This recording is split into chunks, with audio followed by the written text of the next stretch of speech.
gracias por haberse sensibilizado y tener ganas de estar acá un sábado a la tarde a presenciar esta propuesta.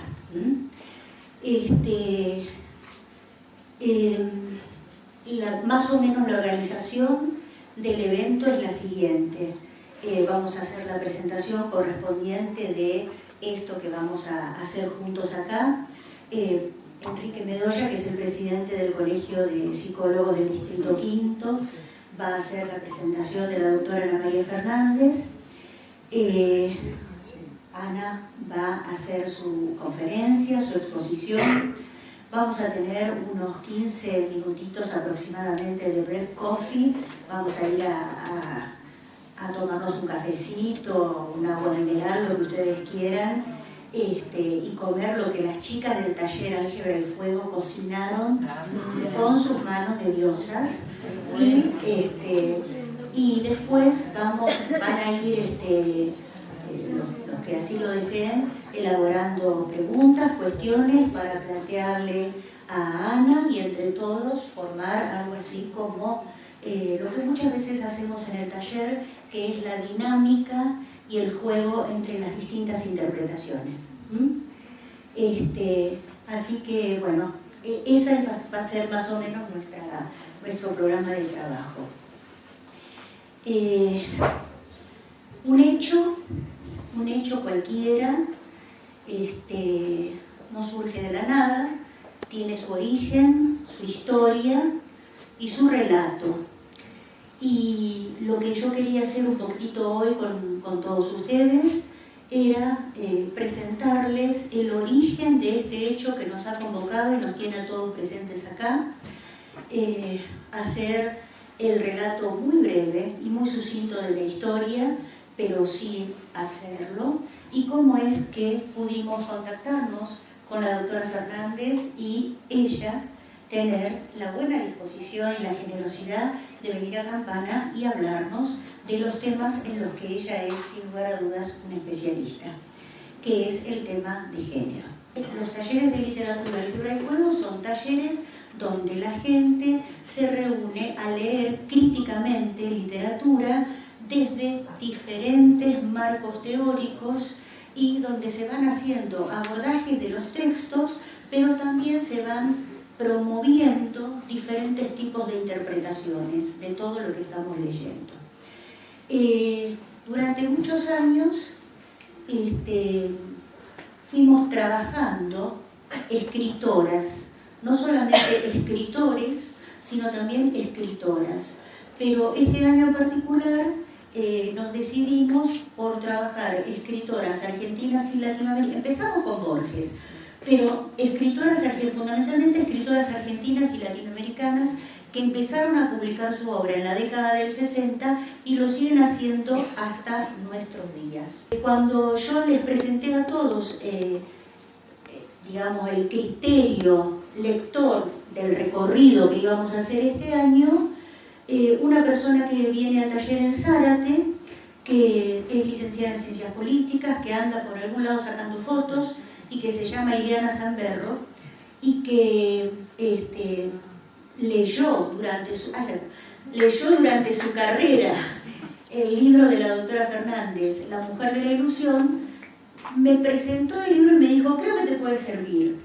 Yo leí el libro, me quedé realmente fascinada, porque a mí me parecía que lo que había allí de Ana no solamente traía a mi cabeza el recuerdo de los discursos y de las teorías clásicas de género, como por ejemplo Lucy Ligaray, por ejemplo, sino también lo hacía desde una perspectiva que me permitía relacionarla más con nuestra propuesta cultural, con más lo argentino, más lo latinoamericano, y me parecía que las representaciones que aparecían en esas obras literarias que nosotros íbamos a leer encajaban, digamos, no era que encajaban, pero sí podíamos hacer desde el libro de Ana Fernández, más otros estudios de género, un análisis de esos textos realmente, bueno, que a mí me resultaba muy interesante y a la gente del taller también. Pero la gente del taller tiene supremacía femenina, digamos, pero también vienen de diferentes ámbitos laborales, sociales, de formaciones académicas diferentes.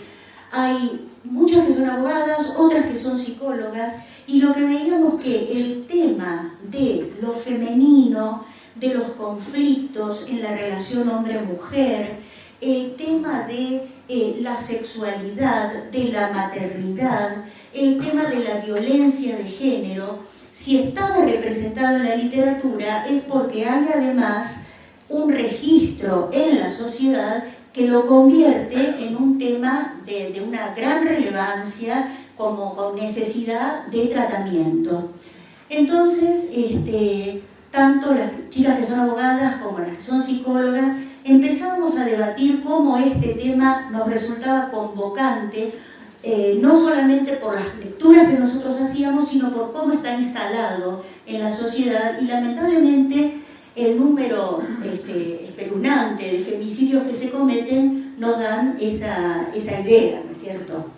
Bueno, ahí nos pusimos en contacto con la doctora Fernández, empezamos a conversar con ella, y también empecé a conversar con Marcelo Fioranelli del Colegio de Abogados y con Enrique Medoya del Colegio de Psicólogos. La verdad, fue un placer con todos. Porque realmente todos fueron sensibles a la propuesta, y bueno, y aquí estamos. Yo quiero agradecerle a la gente del taller, a todas las personas que han invitado, al Colegio de Abogados, al Colegio de Psicólogos, y muy especialmente a Ana Fernández, que en esta tarde de calor que todos estamos pasando, está acá sentadita y nos va a hablar de esta conferencia que se llama Mujeres y Hombres en el siglo XXI, Pactos de Amor y Violencia. Para presentarla con mayor propiedad, porque él es psicólogo y lo va a hacer porque conoce su trayectoria, le paso el micrófono a Enrique Medoya. Voy a comentar algunas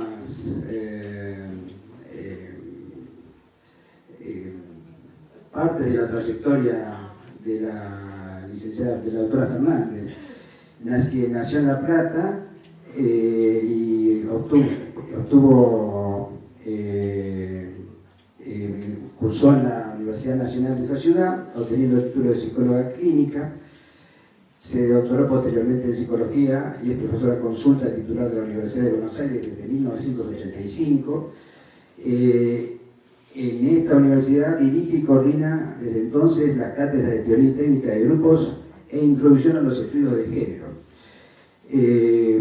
El campo grupal y la teoría de género son las áreas en las que se especializó y concerniente a ellas ha publicado libros, entre ellos El campo grupal en 1986, La mujer de la ilusión en 1993, Instituciones estalladas en 1999, Política y subjetividad en el 2006, Las lógicas colectivas 2007, Las lógicas sexuales 2009, La diferencia desquiciada, que es una compilación del 2013, y Jóvenes de vidas grises, también del 2013, actualmente reeditado. En el año 2016 recibió el premio, en el año 2000 recibió el premio de las Naciones Unidas Mujer, y en el año 2016 obtuvo el premio CONEX de Platino en el área Humanidades, Psicología. Actualmente dicta posgrados en diversas universidades nacionales, así como es invitada por universidades extranjeras, el New School de New York, por la Universidad de Massachusetts en Boston, París 8 y la Universidad de Brest en Francia, la Complutense de Madrid, la Padova de Italia, la UAM de México, la Javeriana y Central Colombiana. Bueno, creo que no tenemos mucho más para hablar, y aparte para no seguir dilatando esta presentación y escuchar a quien realmente interesa escuchar, que es a la doctora Ana Fernández, a quien agradecemos enormemente su presencia en nuestro distrito. Bueno, ¿por qué el título, no? Mujeres y varones en el siglo XXI, pactos de amor y violencias. Porque sin duda estamos atravesando un momento muy particular, no solo en relación a las violencias y las cifras de femicidio que no paran de subir, y los abusos y maltratos de todo tipo y las noticias periodísticas que hay por lo menos 1, 2 o 3 por día en el diario, al mismo tiempo que aumentan las oficinas del Estado que se ocupan de estas cuestiones. Entonces ahí hay algo que no estamos terminando de comprender. Más allá que al Estado siempre le pedimos que haga más, que ponga más, y debemos continuar ese reclamo, me parece que tenemos que sacarle punta al lápiz y empezar a pensar ese tema desde distintas perspectivas, ¿no? ¿Y por qué en relación al amor? Cuando el amor por definición debería ser un espacio desprovisto de violencias, ¿no? Sin embargo, sabemos que no es así. Y este cruce de amores y violencias, por lo menos en el mundo heterosexual, nos pone muchas veces en callejones sin salida. Entonces hay algo que también, así como el Estado no acierta cómo tiene que abordar la asistencia y la prevención en las violencias de género,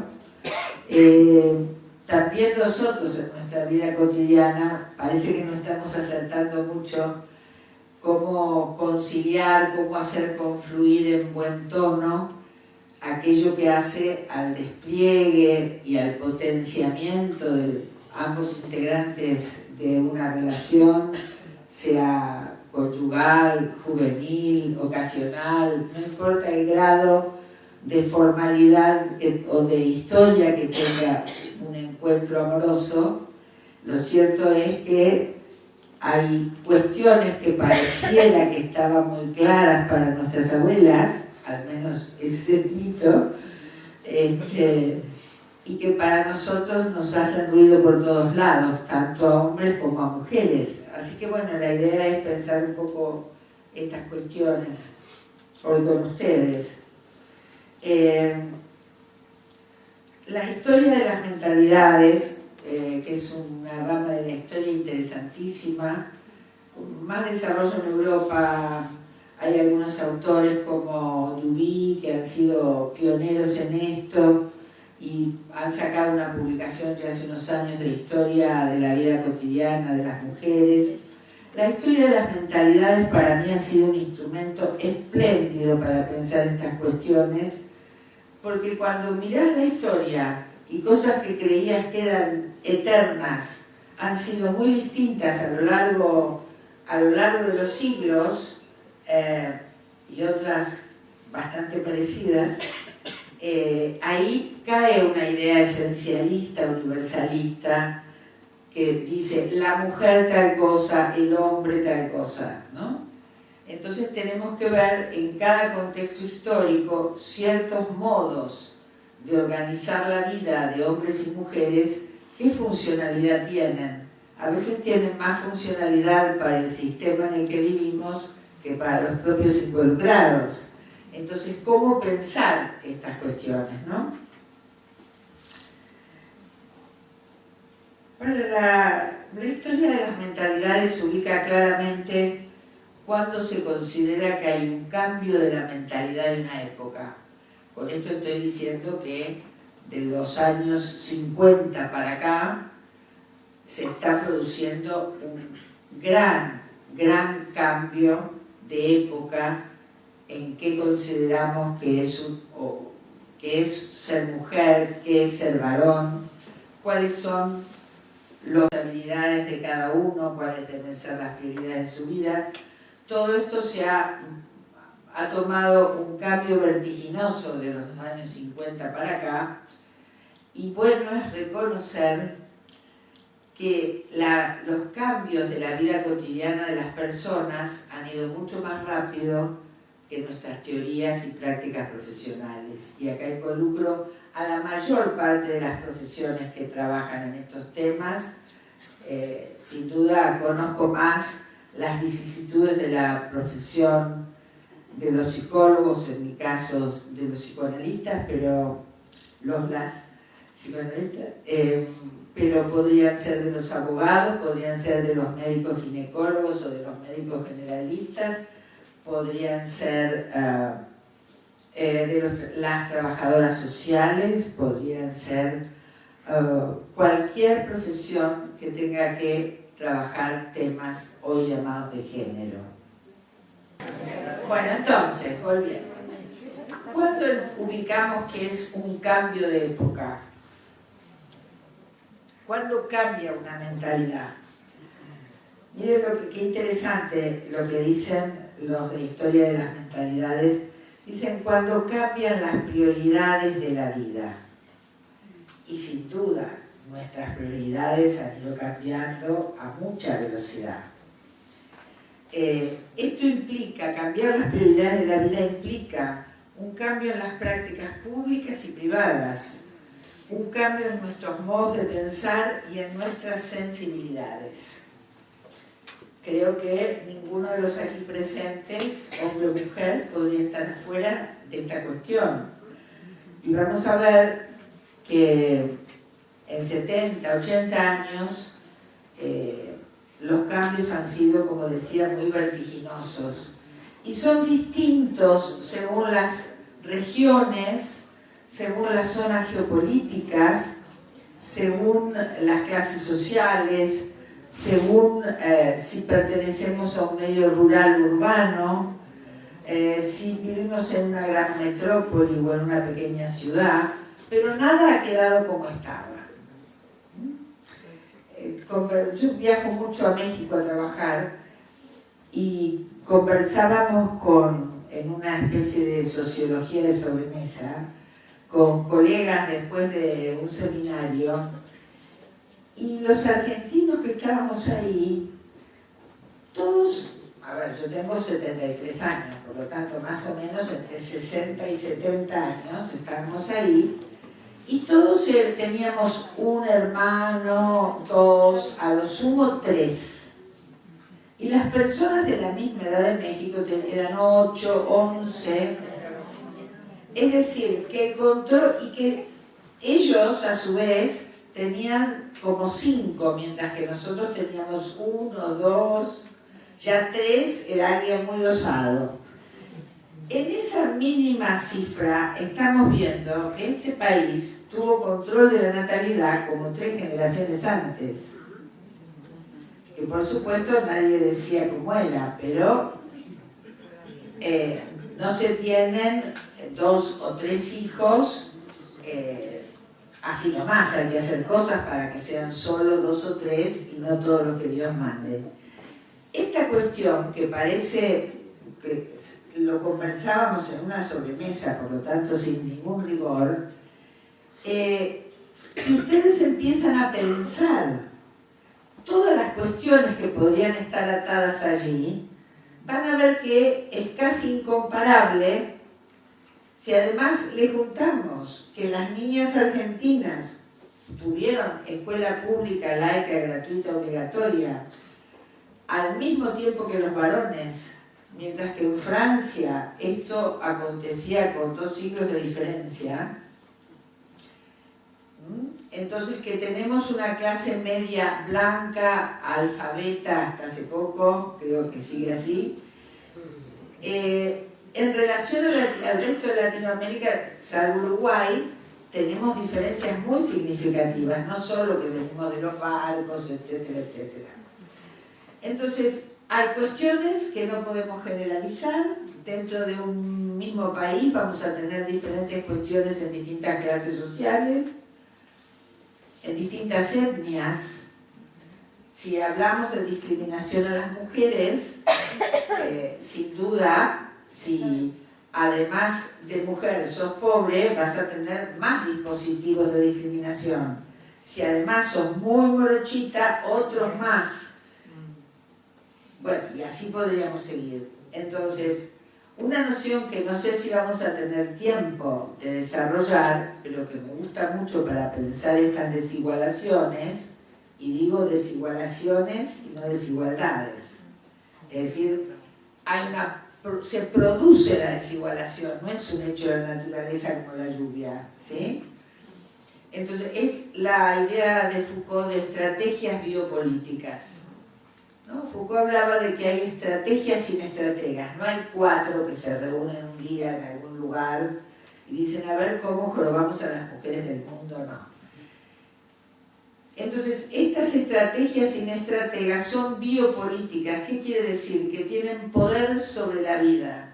Nos dicen cómo debemos nacer, cómo debemos morir, cómo debemos parir, de qué modo, ¿no? El poder actúa sobre los más íntimos escalones de nuestra vida.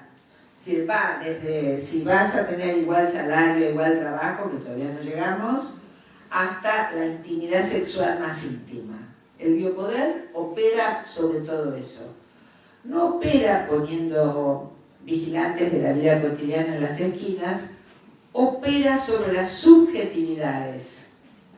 Por eso es muy importante que podamos pensar cómo pensamos, cómo sentimos, cómo soñamos, y ahí podemos ver una cantidad de cuestiones que hacen al género. Ahora bien, estas transformaciones que hicieron un cambio en las mentalidades de época, como decía, han interpelado, hagamos oídos sordos o no, a todas nuestras profesiones. Y un tema para poder pensar con riqueza, poder pensar productivamente, nuevas estrategias para nuevas realidades, nuevas estrategias de trabajo para nuevas realidades, es salir del encierro de la unidisciplina. Necesitamos establecer eso que llamamos la conversación entre distintos campos disciplinarios. A mí me parece que es momento de trabajar las subjetividades desde un criterio transdisciplinario, así que atraviese. Porque la interdisciplina va, cada profesión con su libreto, con su sistema de valores, creencias, producciones teóricas, y bueno, y podemos salir de la reunión habiendo pasado un momento muy amable, pero todo el mundo vuelve con su librito a casa. Y si el economista le preguntan, o la economista dirá, el determinante de las cuestiones es económico. Sí, pero si me preguntan a mí, diré, el determinante es el deseo. Y entonces, ¿cómo hacemos? Bueno, eso nos lleva a callejones sin salida. Es necesario poder pensar críticamente las premisas patriarcales de donde se armaron nuestras disciplinas para poder superar esa cuestión. La modernidad establece una nueva alianza, porque el patriarcado viene haciendo alianzas desde la época de los antiguos, no se inventa con el capitalismo, pero lo propio de las sociedades, de las democracias representativas, etc., es una nueva alianza entre Estado, patriarcado y capitalismo. Y en este momento que también se están armando con el capitalismo globalizado, etcétera, etcétera, todo este debate si regionalismos o globalización, el capital está armando sus nuevas alianzas y a veces tenemos, Bourdieu hablaba de la cara izquierda del Estado y la cara derecha del Estado. Decía que la cara izquierda eran los ministerios de Desarrollo Social y demás, y la cara derecha eran los ministerios de Economía, ¿no? Entonces el Estado es un monstruo de mil caras. A veces tenemos épocas que el Estado avanza en derechos sociales, etcétera, etcétera, y otras que retrocede, o de pronto pone mucha plata en comisarías de la mujer, organismos de la mujer, y por alguna razón los femicidios siguen aumentando. Es un gran paquidermo, a veces altamente ineficaz en sus procedimientos, en sus rutinas burocráticas. Pero estamos en un momento de reestructuración de las alianzas históricas de estas tres patas del poder y la gobernabilidad, por lo menos en el mundo occidental. Y ahí están también las cuestiones de género. ¿Cómo operan las cuestiones de género? Bueno, si tenemos que lidiar con alguna muchacha abusada o niños víctimas de violencia incestuosa o mujeres golpeadas. Bueno, después cuando están los femicidios ya está hecho. No es menor que haya aparecido la figura legal de femicidio. Igual hay unas mexicanas que están trabajando, en vez de usar la palabra femicidio, dicen legalmente ataque femicida. Porque vieron que ustedes no pueden poner preso a alguien por lo que puede llegar a ser, ¿no? Entonces, bueno, no podés poner preso a alguien porque va a matar. Pero la idea de ataque femicida incluye muchas más situaciones de violencia, así que hay que prestar atención a esa idea. Bueno, entonces decía,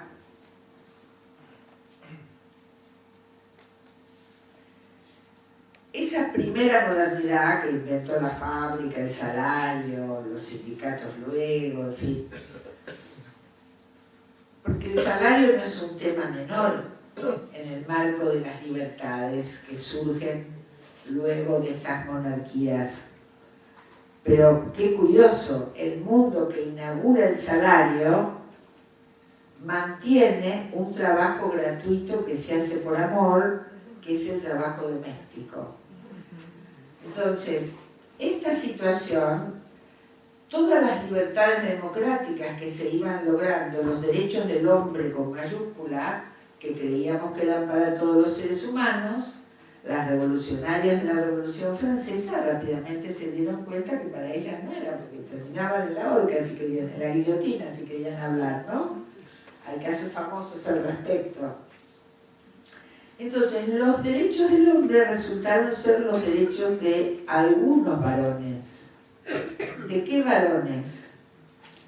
De los varones blancos, heterosexuales, cristianos, propietarios.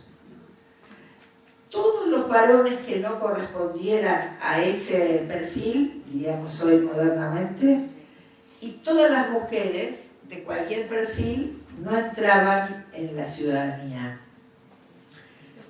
Ciudadanía significa libertad de circulación, derechos, deberes, votar, etc. Todo eso que se armó allí, que fue un gran avance desde el punto de vista humanista, sin duda, excluía a grandes sectores de la sociedad. Por eso las feministas más radicales, a estos varones blancos, propietarios, etc., les ha llamado varones de la hegemonía, varones hegemónicos. Ahora bien, si en el siglo XVIII las cosas fueron así, también el discurso de las libertades que inaugura aceleró las luchas de los negros, de las mujeres, todos esos grupos desigualados, los diferentes, esos diferentes peligrosos, anomalías sexuales, la que fuera, todos esos que quedaban excluidos de ese mundo de ciudadanía empezaron durante esos 2 siglos a reclamar inclusión. Bueno, los negros, los afrodescendientes han logrado una cantidad de derechos, las mujeres hemos logrado una cantidad de derechos y así de seguido. Ahora bien, fíjense ustedes que no es casual que ese varón de derechos, como decíamos, blanco, ¿verdad?, también tenía que ser heterosexual. Todo el mundo de las diversidades sexuales que en nuestro país, a partir de las leyes de identidad de género, matrimonio igualitario, empieza a salir del closet, nos llena de perplejidad. ¿Qué hacemos con un niño trans que a los 3 años dice soy una nena? ¿Qué hacen los profesores? El abogado le va a gestionar el documento del nena, la psicóloga va, ¿entienden? Se empieza a trastocar todo. Ahora bien,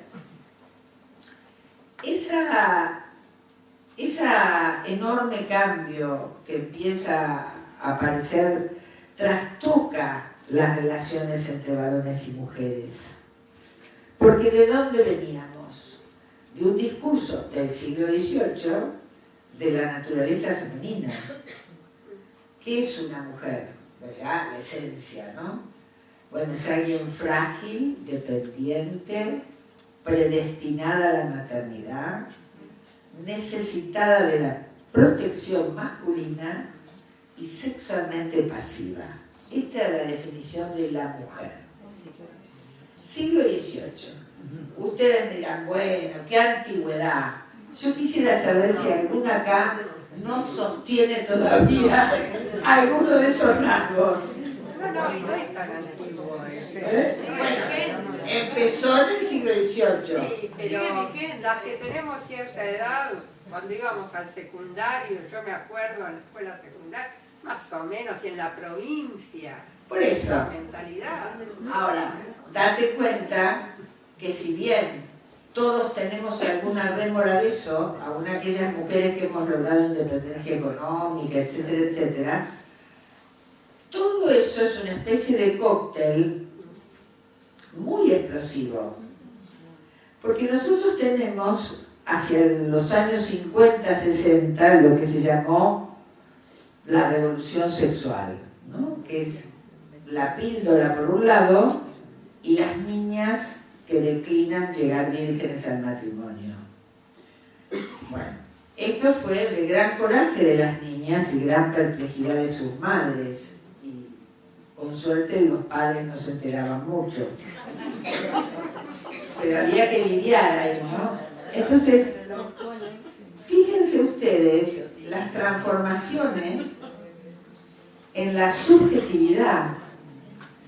Entonces, estas niñas al mismo tiempo que producían esta patriada, diría yo, al mismo tiempo, por lo menos en nuestro país, entre los 50 y los 60, llegan a las universidades.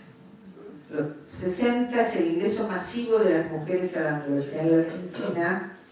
En los 50 ya hubo pioneras, sobre todo en farmacia y bioquímica, etcétera. Pero las humanidades ingresan con dos carreras que se abren ahí, que son psicología y sociología, ¿no? Nosotros íbamos al hospital y teníamos un compañero con barba y pipa, pero el médico de la sala decía, acá vienen las chicas de psicología, era sinónimo de mujeres eso, bueno. Pero no solo ingresan a la universidad y declinan la cuestión de la virginidad, no sin conflicto y angustia, también llegan a los bares. Si ustedes recuerdan, en los bares había varones. Que haya bares en las mujeres es algo muy reciente. ¿Qué quiere decir esto? Que la circulación por el mundo público era masculina. Las mujeres tuvimos que ir abriéndonos algún paso en un mundo que era mucho más masculino de lo que nos dábamos cuenta. Por ejemplo, en Estados Unidos, que se hace estadística de todo, tienen unas estadísticas muy interesantes. Por ejemplo, una ejecutiva de altísimo nivel que viaja de la ciudad donde vive a otra por trabajo y se aloja en un muy buen hotel, a la noche no se viste y sale a cenar, ni siquiera al restaurante del hotel, come en su habitación. La idea de la circulación nocturna a unas mujeres muy empoderadas que ganan muchísimo dinero es muy dificultosa. A ninguna de ustedes su marido les va a decir no te dejo ir al congreso en Salta, pero ustedes van a decir no, porque los chicos me van a extrañar. Ya no es un hombre que manda en tu casa, es que vos decís, ¿qué vas a dejar los chicos en el orfanato? No, se quedan con los padres, se van a regalar. Miren, yo ya había escrito varios libros en el tema de género, varios libros, y era el bebé recién nacido, mi hijo es más chico, que es del 81. Digo, para ubicar épocas. Y entonces lo llamo al médico y me dice, mira, tráemelo, porque estaba con fiebre. Y le digo, ay, pero tengo consultorio ahora, ¿no? Y me dice, pero que lo traiga el padre. Y yo dice, sí, por supuesto, dije, porque uno jugó de moderna toda la vida. Pero era una situación imposible de pensar. No la había pensado nunca, que ese bebé de 2 meses, ¿qué le iba a hacer? ¿Se iba a caer? Todo esto, que yo lo digo en broma para aligerar, arma las prisiones. Esto arma las prisiones. Entonces, ¿qué podemos decir allí? Podemos decir que en todos estos... en todo esto que parte de esa revolución sexual, la salida al mundo laboral, el ingreso a calificaciones educativas, es toda una misma movida, aunque no la hicieran las mismas mujeres. Fue una enorme transformación en las prácticas de las mujeres y en las cabezas. Y tenía un condimento. Nuestras madres, nuestras queridas madres, muchas acompañaron. Entonces estas madres podían acompañar amorosamente, pero nosotras emprendíamos un camino en el que no teníamos quien nos llevara de la mano, ¿no? Por ejemplo, en la universidad, bueno, las cuestiones de la sexualidad se charlaban con las amigas como se podía, pero era un mundo que íbamos avanzando y no, si mirabas atrás no tenías otros, ¿no? En el caso de los varones, toda esta transformación de las mujeres no implicó el mismo grado de trastocamiento. Por supuesto, saludaron encantados que nosotras no quisiéramos llegar vírgenes al matrimonio, pero no sabían la que se les venía, porque estas chicas empezaban un camino de poder registrar sus deseos. Y si ella puede registrar sus deseos, entonces él tiene que poder pensarse como objeto de deseo de una mujer, no solo como sujeto deseante. ¿Qué problema? Ah, mucho. Es todo un problema muy serio, porque ser objeto de deseo de alguien, bueno, acá estamos hablando todo en clave heterosexual, ¿no? Pero ser objeto del deseo de alguien supone tener la voluntad política de dejar el plus de goce de dirigir y dejarse explorar, sin que el fantasma de la homosexualidad lo aterrorice. No existe. Porque son movimientos de los posicionamientos psíquicos que exige todo eso. No es solo lo voluntario. Entonces, se produce ahí un enorme conflicto. Muchas veces las parejas jóvenes creen que los conflictos pasan por el supermercado, que no fuiste, que voy siempre yo. Pero los verdaderos cambios en las instancias libertarias, en este caso pasan más por la sexualidad que por las tareas domésticas, sin disminuir la importancia de compartir lo doméstico, etcétera, etcétera. Pero no gano libertad en el supermercado. Gano libertad en la medida en que cada vez puedo registrar más que deseo, no solo en el orden sexual, en cualquier orden. Porque históricamente las mujeres hemos estado más pendientes del reconocimiento, y entonces suele haber una formulita por ahí que dice que las mujeres estamos más pendientes o tenemos más deseo de reconocimiento que reconocer nuestros deseos. Ahora, interesante, Pero miren la trampa que tiene esa frase por lo que no dice, no por lo que dice. Porque si las mujeres al mismo tiempo que los varones hubiéramos estado con la capacidad, con la antena, con el registro de registrar nuestros deseos, ¿quién hubiera sostenido la monogamia? Porque para que esa institución familiar se sostenga, tenemos que ser un poco distraídas, un poco histéricas, no nos damos cuenta. Fulanito nos miró, pero ni me di cuenta. Sí, ¿cómo te miraba? No me di cuenta y sigo trabajando porque soy muy laboriosa, ¿no? Bueno, eso sostiene la monogamia, no es chiste. Entonces, es una institución fundamental. Entonces, ya Freud hablaba de todos los esfuerzos que tienen que hacer las mujeres para para hacer pasivo su erotismo, para cumplir con las demandas de la sociedad. Entonces, ahí hay un gran embrollo. Fíjense ustedes que en esta cuestión de cómo armar los sujetos deseantes es una interesante cuestión que hoy tienen que dirimir las parejas gay, porque son dos varones, salvo en aquellas parejas que todavía hacen la maquieta de la mariquita afeminada, ¿no?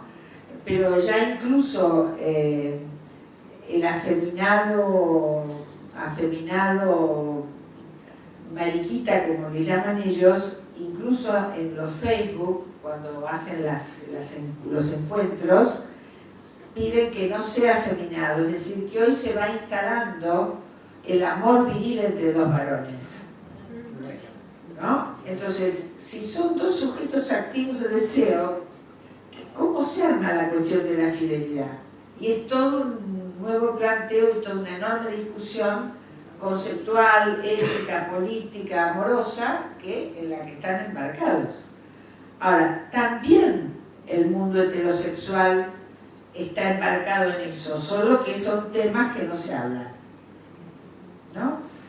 Porque fíjense que las mujeres hemos hecho un gran avance respecto de nosotras mismas, pero hemos traído un enorme conflicto a la institución familiar, sin querer, ¿no? Pero hemos hecho un lío bárbaro. Porque el matrimonio, desde que existe el siglo II después de Cristo, se plantea como cuestión universal. Hasta ese momento no ibas a casar esclavos, que después donde cuando los vendías tenías que venderlos todos juntos, ¿no? Pero con el cristianismo se hace cuestión universal. Siglo I, II, perdón si hay historiadores en la sala, a mí me da lo mismo un siglo que el otro, pero eso es una libertad excesiva de mi parte. Entonces, esta institución, a lo largo de todo el cristianismo, estuvo pensada para tener hijos. Y las instituciones donde estaba la diversión y el placer sexual nunca fueron la cama conyugal. Estas eran otras instituciones. Hay un periodo en Roma donde las mujeres patricias, para poder administrar sus bienes, preferían ser prostitutas. Y no me acuerdo qué emperador tuvo que poner límite a eso, porque era una institución muy prestigiosa el prostíbulo, porque dirigían sus dineros y además hacían política, que siendo patricias del clan familiar no podían hacerlo. Bueno, entonces, siempre hubo instituciones separadas para tener los hijos que para la fiesta. Y esta es una sabiduría masculina histórica. El problema que hacia el siglo XX, con la caída de los matrimonios arreglados, el matrimonio por amor, empieza, etcétera, etcétera, hay ya una generación de mujeres que no se quieren perder el placer sexual. Y entonces hay una idea de amor romántico, pero además con el placer sexual incluido. Entonces, fíjense ustedes que ahí se armó una paradoja brutal, que la institución que tenía que ser la más estable de las instituciones de la vida cotidiana, porque tenía que criar los hijos, empieza a basarse en lo más errático del ser humano, que es la pasión erótica. Es un sinsentido, pero es lo que hicimos, hombres y mujeres, es así. Ahora, la otra pregunta es, ¿por qué razón a la hora que adquiriendo de nuevos derechos las mujeres pensamos que estaba bueno vivir los placeres del erotismo, los que hicimos adentro de casa y no armamos nuestras instituciones afuera? Esto lo digo medio en chiste, por supuesto, pero fíjense, ¿no? ¿Cómo sería? Bueno, ni se nos ocurrió. No importa por qué, ni se nos ocurrió. Lo cierto es que entonces empieza una demanda que los varones no creen que no pueden satisfacer. Porque si él dirige la Maserati, él decide cuándo para el auto, cuándo le carga nafta, él la busca ella siempre tiene que decir un poquito no, y entonces es vencida por la capacidad de seducción del varón, que va a ser el que dirige el encuentro y ella va a ser una muy buena copiloto. Esto es lo tradicional hasta entrado el siglo XX, pero todo eso empieza a estallar. Entonces, si él es el que va a buscar, garantiza que va a tener todas las funciones que se necesitan para ese encuentro. Pero si busca a ella y lo agarra de sorpresa y él enseguida le duele la cabeza, porque está puesta ahí. Yo todo esto lo digo así, como Mirta Legrand, pero son temas gravísimos. Las terapias de pareja, la gente sangra por todo esto.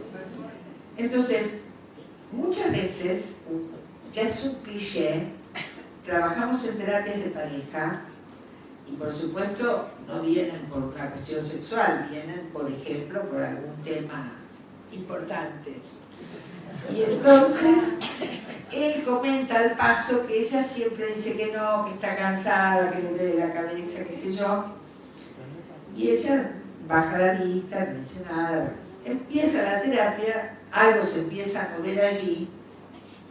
Y entonces ella empieza a estar como más vivaracha, ¿no? Y entonces lo empieza a buscar. Pero juro que no es un chiste, es experiencia clínica. Entonces él empieza con una serie de síntomas. Pruritos alérgicos en la zona clave, muchas dificultades, pero no nos tenemos que reír porque esto de lo que habla es del lío que se arma cuando movés lo que estuvo instalado por siglos. Entonces no es chiste de lo que estamos... no se resuelve fácil todo esto, porque es a costa de muchos padecimientos. Entonces, nos encontramos con una especie de encrucijada hoy. Algunas parejas jóvenes lo dirimen de un modo que me preocupa, que es que rápidamente se hacen muy hermanitos y casi no hay vida sexual. Yo tengo pacientes jóvenes, lindísimos, chicos exitosos, no un melancólico torturado, gente común y corriente, que tienen relaciones sexuales una vez cada 2 o 3 meses, y vos decís, no, escuché mal, ¿no? O porque no pueden dirimirlo. Entonces, esas situaciones nos muestran hasta dónde se van trastocando las cuestiones más básicas. De un camino que empezó como un proceso muy bueno de ampliación de derechos, ampliación de libertades de chicas que habían sufrido siglos de represión, porque no es solo la sexualidad referida al sexo, es todo lo que la potencia de sí permite, ¿no? A veces el empoderamiento, el entusiasmo, la alegría del hacer es un conjunto de cuestiones, no es solamente un trabajo interesante o un novio interesante, digo, cualquiera sea el eje por donde agarremos la cuestión, es un conjunto de cuestiones que no van parejas, no van todas al mismo tiempo. Hay áreas que se pueden desarrollar con más intensidad que otras. Y entonces, esos mitos sociales que fueron tan claros en la modernidad, mujer igual madre, ¿no? La pasividad erótica femenina y el mito del amor romántico, con esto no estamos hablando en contra del amor, estamos hablando de un mito que coloca a los varones como tiene que ser, siempre tiene que tener algo del príncipe azul, ¿no? En un lugar de poder, de proveedor, es un triple, debe ser un triple proveedor. Un proveedor económico, al día de hoy, aunque mucho ha cambiado, porque una mujer sin trabajo es un problema económico, un varón sin trabajo es un problema económico y un problema de crisis de identidad viril. La angustia de la propia virilidad, de la propia autoestima de no tener trabajo. Trabajamos 10 años con las fábricas recuperadas, así que eso lo he visto enormemente en el patrón y en el obrero, entonces ahí, proveedor económico tiene que ser proveedor de sentido, ¿no? Pocas veces en las parejas de mi edad votan distinto, ¿no? Entonces, proveedor de sentido, él dice cómo el mundo es, pero también le dice a ella qué le pasa.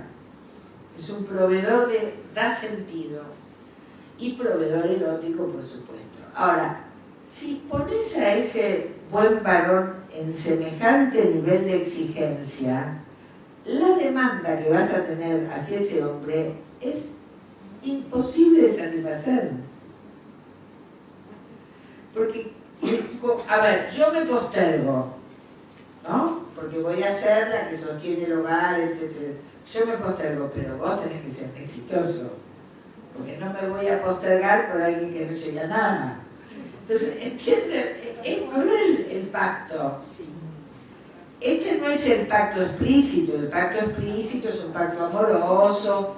Somos socios en la lucha por la vida. Esto no excluye la ternura mutua, etcétera, etcétera. Pero lo que está ahí en juego es cómo hacemos para poder pensar una figura que aún no existe en Occidente, que es el amor entre pares políticos.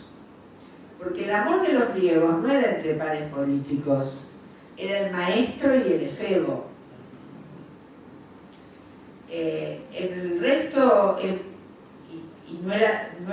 las mujeres estaban en el rubro de la económica, no en el rubro de la erótica. Entonces, ¿cómo armar paridad política sin morir en el intento, sin matar en el intento? Entonces, esta es la gran complejidad que está allí. Ahora, entonces, ustedes tienen las violencias terroríficas que llevan a los femicidios.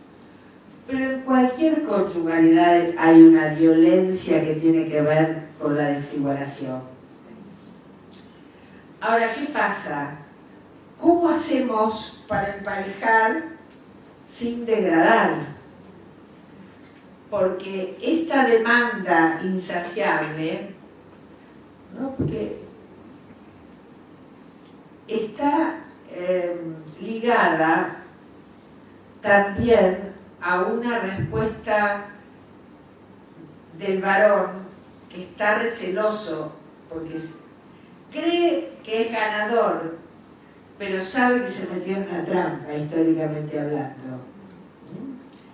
Entonces, ¿cómo responde a esa demanda excesiva? Y le da cada vez menos bolilla, porque no se banca que ella le pida cosas de todo gusto. Y entra en una suerte de reticencia emocional. Fíjense ustedes que mientras en el caso de las mujeres atrapadas en esta tensión, por supuesto, a mayor subordinación, mayor demanda, y por supuesto insaciable. En el caso de los varones tienen también una complejidad allí que está en relación a, bueno, por un lado a esto que decíamos del plus de goce, de mandar, de dirigir, etcétera, etcétera, de comandar el barco erótico, pero también de despliegue de la impunidad. Porque un buen señor,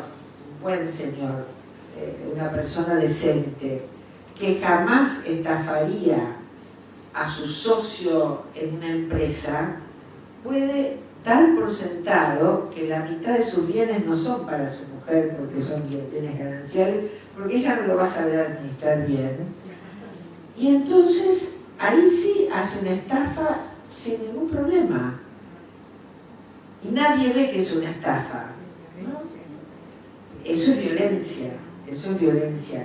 Entonces se va armando una situación donde los varones no han tenido el espacio para compartir, a diferencia de las mujeres, que en los 70 empezaron a armar los grupos de identidad femenina, etcétera, etcétera, y no pudieron pensar qué estaría en juego, que empezaban a sentirse amenazados por estas muchachas que crecían en protagonismo.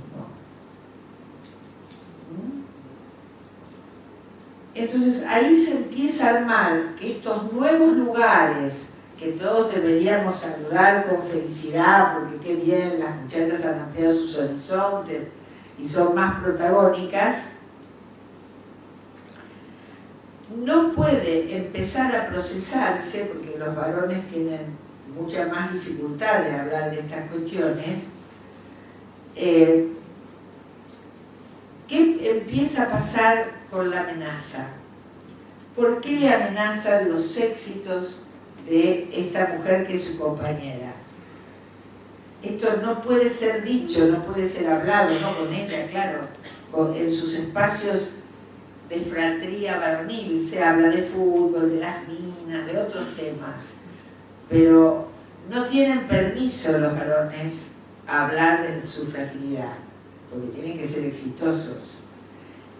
Ahora, las mujeres venimos hablando del encierro, de la subordinación desde hace 70 años, pero los varones no, porque como han creído que eran los ganadores, no han pensado en los costos de estos estados. Recién ahora empiezan a aparecer grupos de masculinidad, varones antipatriarcales, hay agrupaciones que se llaman así.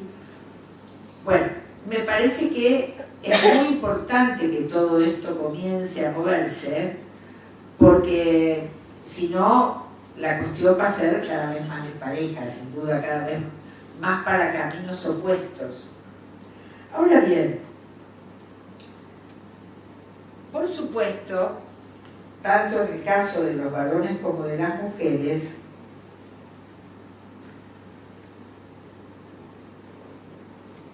tanto uno como otros portan lo que yo llamaría las cicatrices de la desigualación. Y sobre esto es básicamente sobre lo que hay que trabajar. Y fíjense que una cosa que vamos viendo, sobre todo en el trabajo clínico lo vemos mucho, es que en estos grandes cambios que ha habido, grandes cambios, y todos para celebrar, porque es ampliación de libertades, ampliación de derechos, etcétera, etcétera. También es cierto que las mujeres hemos avanzado en la construcción de ciertas independencias económicas. Hay mujeres que hoy pueden vivir muy bien de lo que ganan, tengan o no un marido que aporte. Es decir, que hay mujeres que pueden no estar pendientes de un varón proveedor en lo económico. Pero hemos hecho una mezcla que es explosiva, porque hemos vivimos una tensión que es relativa independencia económica, falta mucho para igual trabajo, igual salario, relativa independencia económica y dependencia sentimental. Es decir, que hemos producido independencia, pero nos falta producir un paso más de la independencia, que es la autonomía personal, que no quiere decir no me importa lo que pienses, eso no es ser autónomo, eso es ser un adolescente rebelde, es otra cosa. Es cómo decido, qué elijo, qué me conviene, por dónde es necesario. Fíjense que, por ejemplo, si pensamos en esta época que tantos chicos y chicas jóvenes salen al exterior a estudiar sus posgrados, al varón le sale un posgrado en el extranjero y la novia puede irse con él chocha, aunque no tenga nada que estudiar, y después verá allá. Es decir, ella va de acompañante, cosa que no está mal, pero ella no tiene proyecto propio ahí, después a lo mejor lo arma. Es muy pensado esto al revés. ¿Por qué? Porque los varones desde muy chicos, a través del modo en que son educados por la familia, la escuela, la televisión y demás, arman mayor individuación. Las mujeres suponemos que podemos estar bien acompañando a otro. Ahora, vos podés acompañar a otro en alguna cosa puntual, pero si no armás proyecto propio, no sabés qué querés en la vida. Y esto es un proceso muy difícil porque por supuesto aparecen las depresiones, que nadie entiende, esta mujer que se deprime, si él no le hace faltar nada, pero ella se deprime. Entonces, todo esto es un enorme sufrimiento para ambos. Entonces, ¿cómo construir relaciones en paridad? Paridad política, ¿no? Porque lo personal es político, decían las feministas de los 70. Estas cuestiones de la intimidad sexual tienen una dimensión que es política. ¿Cómo armo mi proyecto de vida haciendo lugar a mis otros afectivos, por supuesto? Pero no a condición de acompaño a otro. ¿Por qué acompaño a otro después va a ser caro? Porque podríamos decir, nuestras abuelas siempre fueron acompañantes y tan mal no se las veía, pero ellas eran la reina del hogar y eran reinas de verdad. Para ser reinas de verdad no vivían en un mundo donde lo doméstico está desprestigiado. Y entonces que la abuela hiciera la mejor mermelada de frutillas del barrio era un valor. Era un valor. Todo esto arma autoestima. Y también, si el abuelo martes y jueves se iba al club, ella no tenía que estar celosa de nada, porque era cosa de hombre. Y no las afectaba de verdad. Entonces, las cosas estaban divididas de un modo que podemos criticar, o que no nos guste, pero había un orden, la casa estaba en orden. Hemos perdido el orden de la casa, afortunadamente, y está todo revuelto y no sabemos cómo ordenarlo. Ahora, ¿esto qué quiere decir? Hay una pareja jovencita que contaba una cosa muy divertida. Se habían casado, ¿no? Entonces al principio ella cocinaba, encantada, contado por ellos dos, ¿no? Hasta que me di cuenta que era subordinación. Y entonces no cociné más. Entonces empezó a cocinar él, que cocina muy bien. Y dijo, hasta que me di cuenta que era subordinación, no cociné más. Entonces empezaron a pedir delivery. Entonces, burlándose de ellos mismos, decían, ahora nos peleamos por quién llama al delivery. Es decir, que subordinación puedes encontrar en cualquier nivel, hasta quien toma el teléfono. Esto es lo que habla de esta confusión general. Ahora bien, en el caso de las violencias que llevan al femicidio, etcétera, etcétera, hay algunas cuestiones que me parece que son como el extremo ampliado de estas cosas que hasta podemos decir con humor. Porque, ¿por qué la mata él? Él la mata paradójicamente porque gracias a todas las campañas esta mujer se animó a dejarlo porque era violento. Ha cambiado el ciclo de la violencia conyugal. Antes las mujeres morían después de 20 o 30 años de palizas que iban creciendo, porque hay un placer en golpear, ¿no? Entonces hasta que la mataban. Ahora es otra la cuestión. Es mucho más rápido y mucho más feroz. Los teléfonos de noviazgos violentos, en algunos municipios que los han implementado, fin de semana no paran de llamar.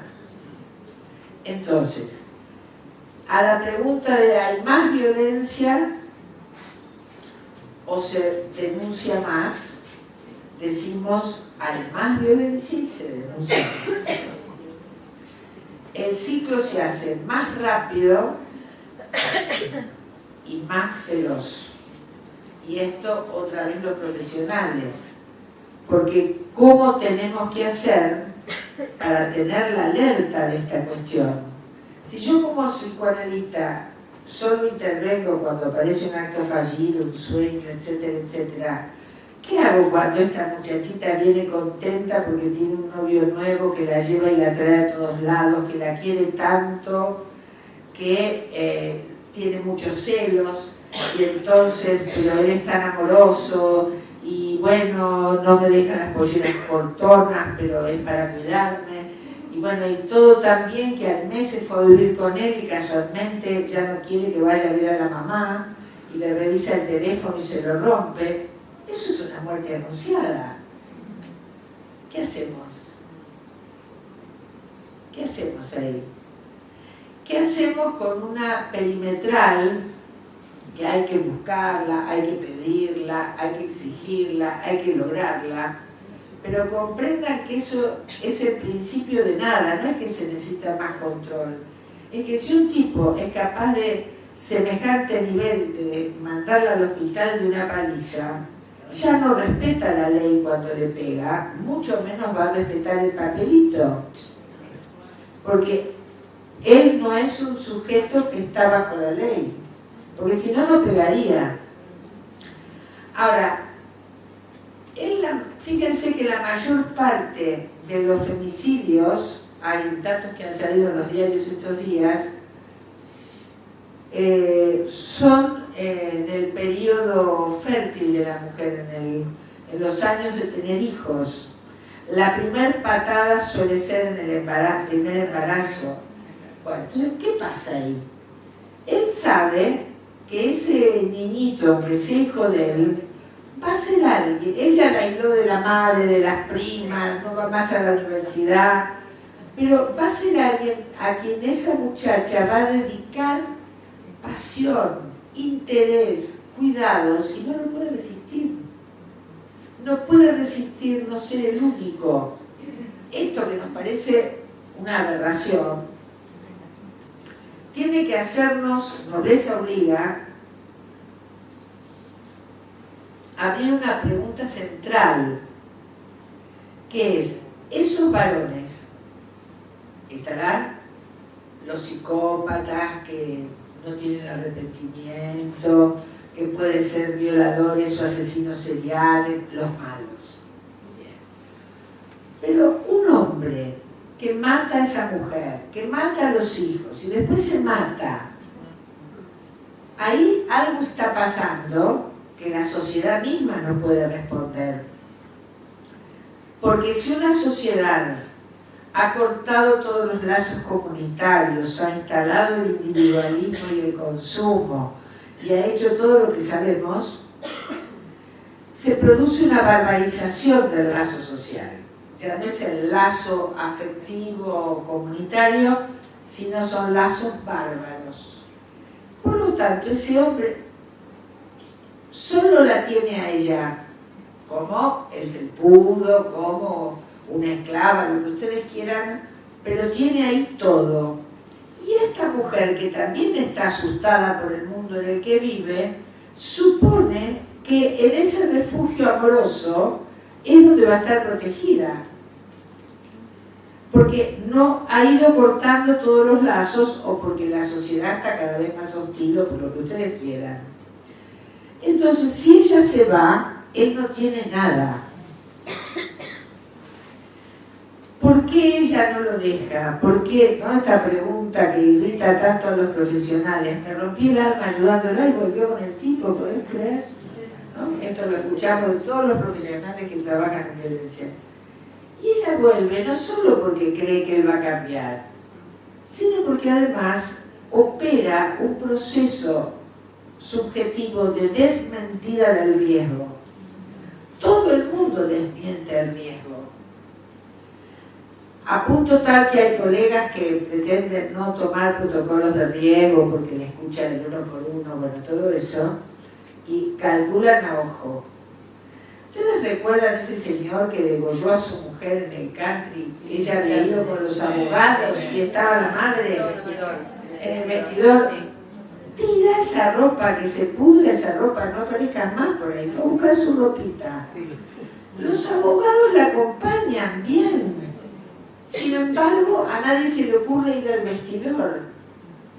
La madre es la que calcula y le empieza a gritar porque calcula qué es lo que él va a hacer. Es decir, estaban todos advertidos que era un violento, pero nadie pudo calibrar la peligrosidad. Entonces, esto falta estudio. Acá falta que los profesionales hagamos escalas de riesgo. Falta que nos pongamos a conversar, abogados, psicólogos, trabajadores sociales, médicos. El médico, si los moretones desaparecen en un mes, tiene que poner lesión leve, aunque tenga todo roto. Si le pone lesión leve, el fiscal no lo puede detener. Y así se van armando los circuitos de la impunidad. Hay impunidades que tienen que ver con alianzas patriarcales de los profesionales. Y hay otras impunidades que no tenemos la velocidad para plantear transformación de las estructuras de los requisitos administrativos burocráticos. Digo burocrático en el sentido weberiano, no negativamente, ¿no? Entonces estamos ahí en una gran encrucijada. Me parece, sin embargo,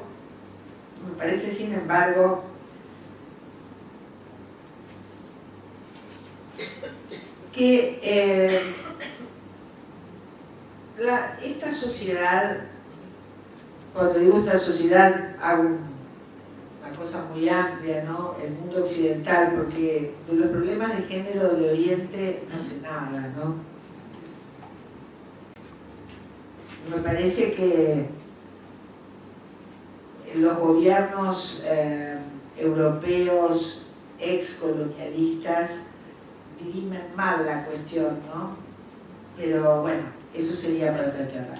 A lo que voy es que el mundo occidental, si bien pasa por momentos, esta nueva alianza de capitalismo, Estado, patriarcado, una de sus características es el avance de las estrategias biopolíticas de la crueldad.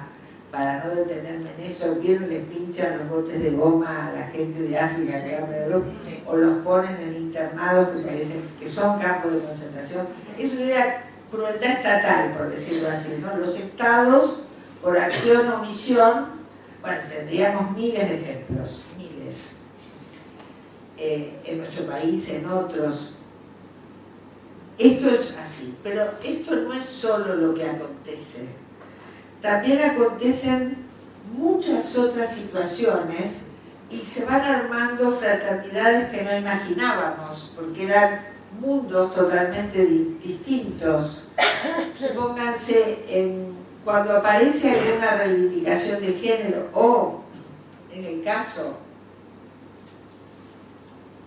de las diversidades sexuales, que también es tema para otro día, en el caso de las diversidades sexuales, con las leyes de matrimonio igualitario, identidad de género, etc., no eran solo los diversos los que salían a pelear porque esas leyes se aprobaran.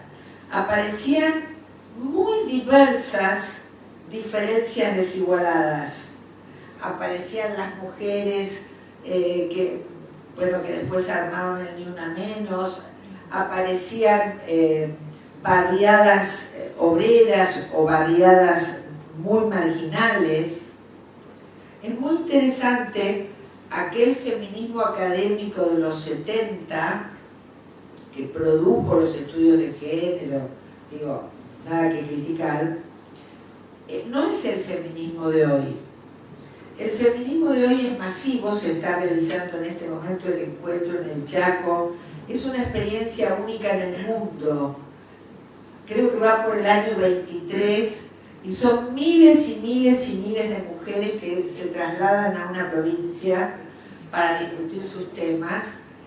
Es algo muy multitudinario. El Ni Una Menos es muy multitudinario y tiene una organización muy interesante como rizomática, no partidaria vertical, ¿no? Sino que es, bueno, lo que los teóricos de teoría política llaman construcción de multitud, no de partido, no de mayorías o minorías, construcción de multitud. En muchos barrios que no tienen una organización al respecto, han recuperado muchas niñas del tráfico de la trata, porque se empieza a correr la bolilla, salen con las cacerolas, toman la comisaría o se quedan enfrente de la comisaría hasta que la chica no aparezca, arman tal lío que a veces la niña aparece. Es decir, que es la propia sociedad la que va encontrando caminos de respuesta, por lo menos para lo más grave. Entonces me parece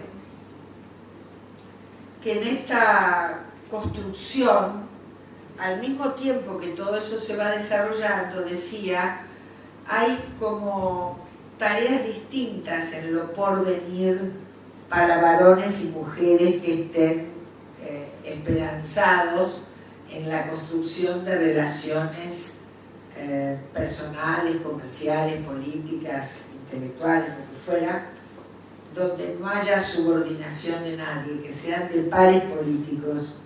Pero me parece que las tareas son distintas para hombres que para mujeres.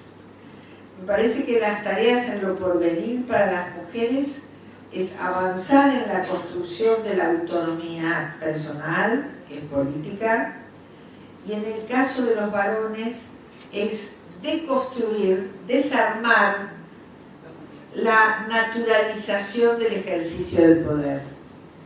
Es una tarea ardua para los varones, pero es posible a condición que puedan ver que el haber sido ganador en la modernidad de la Revolución Francesa dejó también una serie de cadenas y que construcción de libertad puede parecer que sea ir cambiando de esposa hasta llegar a una muy jovencita y que eso es libre y de poder, pero tal vez la construcción pase por un camino no tan festivo, pero con menos encerronas.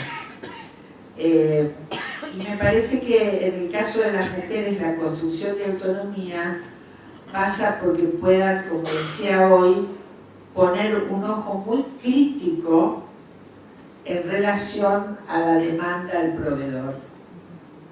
Ahora, nada de todo esto se hace mirando el techo y me pienso, tampoco solo en los divanes de los psicoanalistas. Me parece que estas cuestiones siempre son más fructíferas cuando las personas pueden inventar espacios colectivos. Las relaciones amorosas siempre han necesitado instituciones para desarrollarse. Bueno, aún las instituciones clandestinas son instituciones. Pero digo, las instituciones legales también exigen una enorme capacidad de potencia de inventar. Reproduciendo lo que ha llevado a la encerrona no vamos a poder avanzar mucho. Entonces hay que poder inventar. Esta es una cuestión que es más álgida en el caso de cómo armar el cotidiano en el caso de las diversidades sexuales, tanto gays, lesbianas o mundo trans, necesariamente tienen que inventar un montón porque es un camino totalmente desconocido también para ellos. Pero me parece que el amor heterosexual tiene sus buenas chances a condición de poder justamente encontrar es un término, no es el deber de, sino la alegría de poder inventar caminos nuevos, y como todo invento, vamos por acá, no resultó, inventemos por allá. Pero no, me parece que si nos importa sostener la importancia de lo amoroso, ese es el camino, ¿no? Más que reproducir en una encerrona lo que ya sabemos que no nos hizo bien, o me hizo bien a mí pero él no, o al revés, ¿no? Bueno, hasta acá.